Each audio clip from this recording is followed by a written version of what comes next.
Jos de picioare, mai întâi. Mai întâi nu trebuie să ne simțim bine, învârtim racheta. Bravo, zoom pe Zain. Bravo, mingile roșii, care sunt colorate, cu galben și cu roșu, ca să putem să vedem efectul mingii, cum se învârte mingea, da? Hai! La conul, da? Jos de picioare, jos genunchii și... Hai! Ușor, ușor ai făcut, bravo, haide, jos de picioare. Bravo. Oh! Oh, m-am găsit bine, deci vă dau o parte. Nu fie, am câștigat prin punct, 1-0 pentru mine.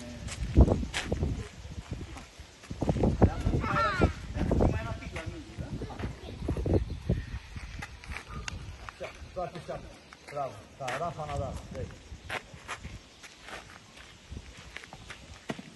Bună! Aoleu, asta!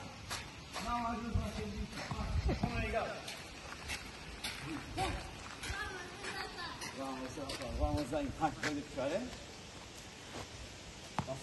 Lasă fundul în jur. Bună. Aproape de conuri, bravo. Tușă. Bravo. Dar pentru că ai dat la conuri, este punctul tău. Pentru că ai dat pe direcția conului, da? Tema este să dai la conuri. Deci. Da.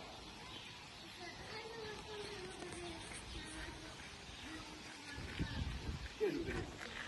Ce jucărie este ăla? N-am luat o jucărie în care poți să dați că vrei tu și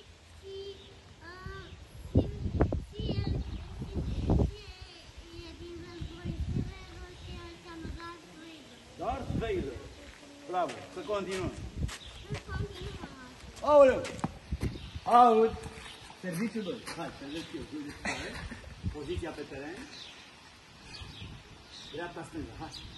Așa. Bravo. Hai. Jos de picioare. O să genunchi jos. Excelent. A dat la conuri. Dați loc. Bravo. Iarăși la conuri. De 2 ori la rând. Hai. De 3 ori la rând la conuri. Aplauze. De 4 ori la rând a lovit. Bravo, Zain! Vamos, Rafa! Am mutat piesele de șah. Le lăsăm așa. Nu avem mingi. Mami, dă-ne mingi.